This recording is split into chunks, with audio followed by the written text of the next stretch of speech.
But what we can say about ourselves, about humans. And when we are born, like a small babies, so we are governed by our instincts, yes? So if a baby wants to eat, it cries, yes? If something is uncomfortable, the baby cries again. And babies also have some instincts, and those instincts are very well described already in the literature, and you can find them. But what is interesting, after a while, those original instincts of us are fade out, and we don't have them anymore. And now another period starts, the period of learning, And we need to learn. And what scientists say, that approximately 20 to 30% of human behavior can be attributed to instincts. So if you speak about dogs or about cats, maybe 90% or 95% is attributed to their instincts. But when we speak about humans, we can say that it is not the case for humans. But most of our behavior is attributed to what? To learning. So we learn how to behave in this world. And do you see, when we are born, we are educated by whom? By our parents. After that we go to school. We are educated by our teachers. After that we go to the university.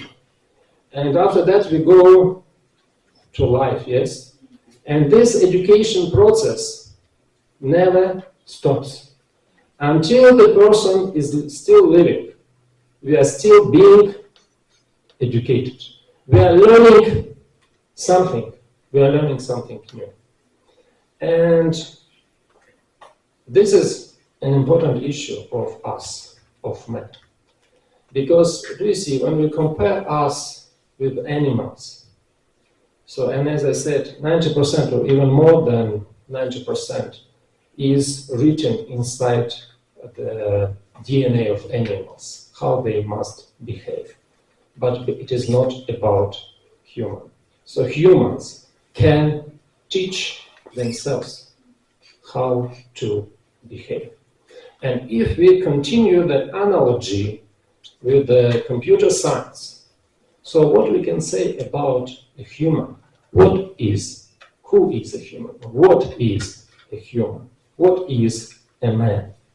And if we compare or continue this analogy, we can say that we are the program code that is written by ourselves. Do you agree with me or not? Not. But what I want to say, that we are in the end of our life. We are just what we taught themselves during our lifetime. Because we are this accumulation of all the habits, all the knowledge, and all the behavior that we acquired during our life. And if we continue this analogy, and of course, this metaphor is not perfect, and we cannot say that it is exactly like this, but at least it can explain some issues about us.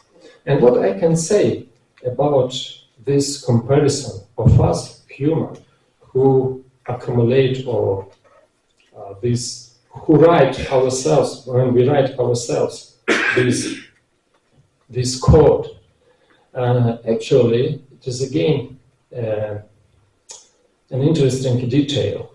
So we know that our computers, they use binary system of coding, and they use either 0 or 1, 0, 1, yes, and everything is coded on this binary language. But what is interesting, our human body is coded with 4 elements. So if the computers are coded with only like 2 elements, our human body uses 4 elements for coding. And it means that the capacity of every human is much bigger than the capacity of any computer that we have. Our problem is that we don't use our capacity in 100%, unfortunately. And I would like to continue this metaphor of a man who is actually the program code. And in order to continue, I want to go back to the story of the fall. And do you see, we saw until now that man wants to create something that could be like him. And it is very interesting that it came back to the first temptation. And during the fall, do you remember what Satan, in the image of serpent, offered to the person? He said that if you eat from the fruit, what will happen? You will be like God. And do you see, here we can find like a big irony. Because man believed Satan and ate from this fruit.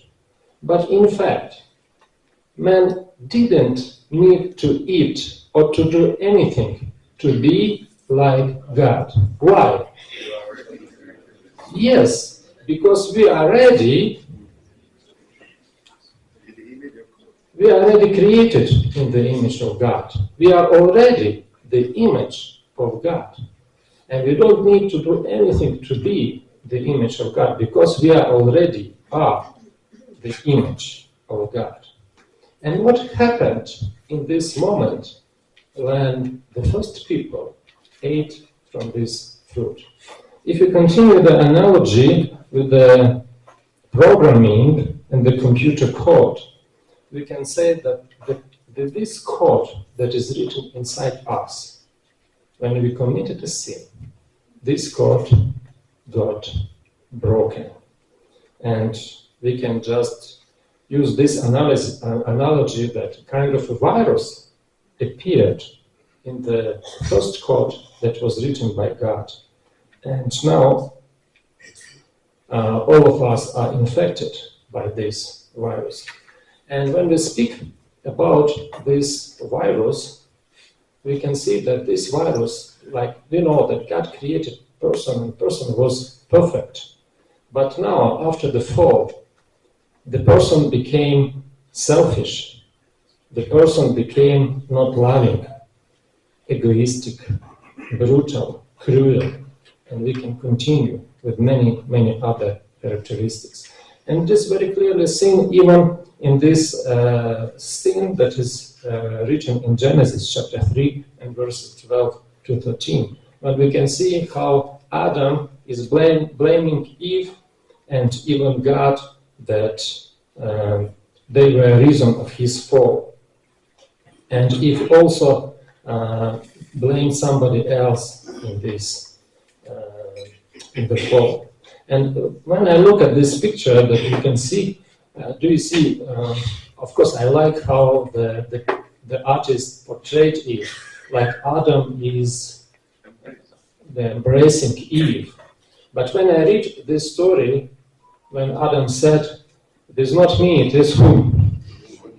It is woman," I don't think that they left the Garden of Eden like this, because this selfishness was already there.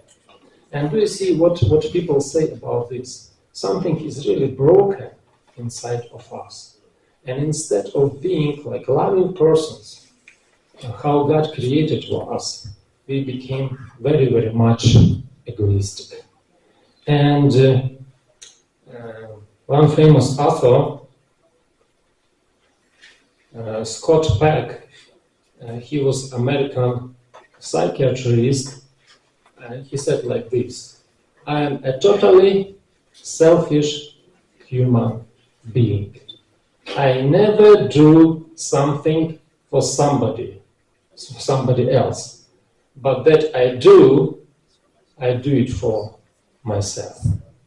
So in this case, what he wanted to say, so even our best deeds, our best actions are dictated by what? By our selfishness. So the problem of sin is very, very deep, and it cannot be healed so easily. And another very, very famous quotation from the book of Jeremiah. So, can you do good if you are accustomed to do evil? We cannot do good things if we are used to do evil. And of course, the only solution to this problem of sin is Jesus Christ.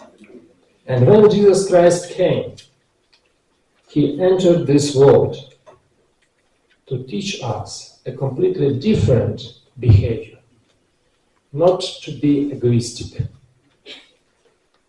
but to be a person of love. And he came into this world to fix the broken cord that is inside of every one of us.